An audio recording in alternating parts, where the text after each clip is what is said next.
नारद जी ने कहा, हे राजन, कार्तिक मास में व्रत करने वालों के नियमों को मैं संक्षेप में बतलाता हूँ, उसे आप सुनिए। व्रती को सब प्रकार के आमिष, मांस, उड़द, राई, खटाई और नशीली वस्तुओं का त्याग कर देना चाहिए।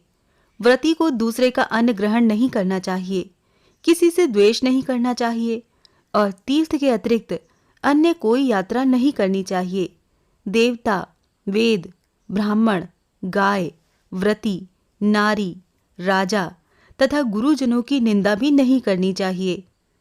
व्रती को दाल, तिल, पकवान व दान किया हुआ भोजन ग्रहण नहीं करना चाहिए। किसी की चुगली या निंदा भी नहीं करनी चाहिए। किसी भी जीव का मांस नहीं छूना चाहिए। पान, कत्था, चूना, नींबू, मसूर, बासी तथा झूठे अन्न का भी प्रयोग नहीं करना चाहिए। गाय, बकरी और भैंस के अतिरिक्त अन्य किसी पशु का दूध नहीं पीना चाहिए। कांसे के पात्र में रखा हुआ पंचगव्य, बहुत छोटे घड़े का पानी तथा केवल अपने लिए ही पकाया हुआ अन्न प्रयोग करना चाहिए।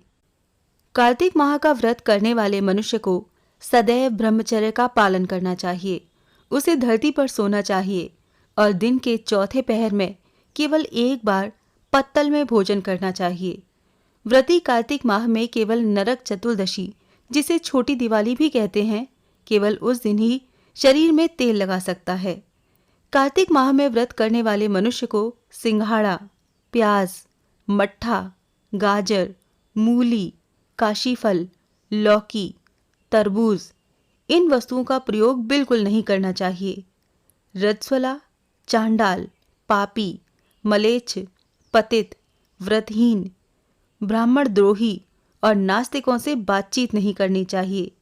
भगवान विष्णु को प्रसन्न करने के लिए अपनी शक्ति के अनुसार चांद्रायण आदि का व्रत करना चाहिए और इन सभी नियमों का पालन करना चाहिए।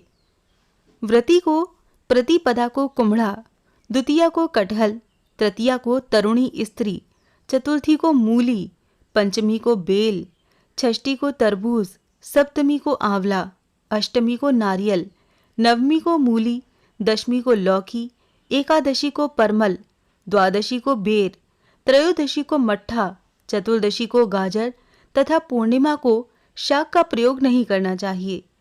रविवार को आंवला का प्रयोग नहीं करना चाहिए। कार्तिक माह में व्रत करने वाला मनुष्य यदि इन शाकों में से किसी शाक का सेवन करना चाहे तो पहले ब्राह्मण को देखकर ग्रहण करे। यही विधान माघ व्रत के लिए भी है। देवोत्थानी एकादशी में पहले कही गई विधि के अनुसार नृत्य, जागरण, गायन वादन आदि करना चाहिए। इसको विधि पूर्वक करने वाले मनुष्य को देखकर यमदूत ऐसे भाग जाते हैं जैसे सिंह की गर्जना से हाथी भाग जाते हैं। कार्तिक माह का व्रत सभी व्रतों में श्रेष्ठ है।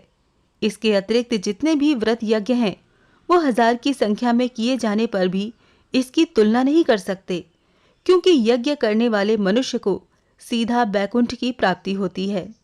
जिस प्रकार राजा की रक्षा उसके अंग रक्षक करते हैं, उसी प्रकार कार्तिक माह का व्रत करने वाले की रक्षा भगवान विष्णु की आज्ञा से इंद्र आदि देवता करते हैं। व्रती मनुष्य जहाँ कहीं भी रहता है वहीं पर उसकी पूजा होती है, उसका यश फैलता है। उसके निवास स्थान पर भूत, पिशाच आदि कोई भी नहीं रह पाते। विधि पूर्वक कार्तिक माह का व्रत करने वाले मनुष्यों के पुण्यों का वर्णन करने में ब्रह्मा जी भी असमर्थ हैं। ये व्रत सभी पापों को नष्ट करने वाला, पुत्र पौत्र प्रदान करने वाला और धन धान्य की वृद्धि करने वाला है। जय श्री कृष्णा। आप सभी के लिए कार्तिक मास शुभ हो।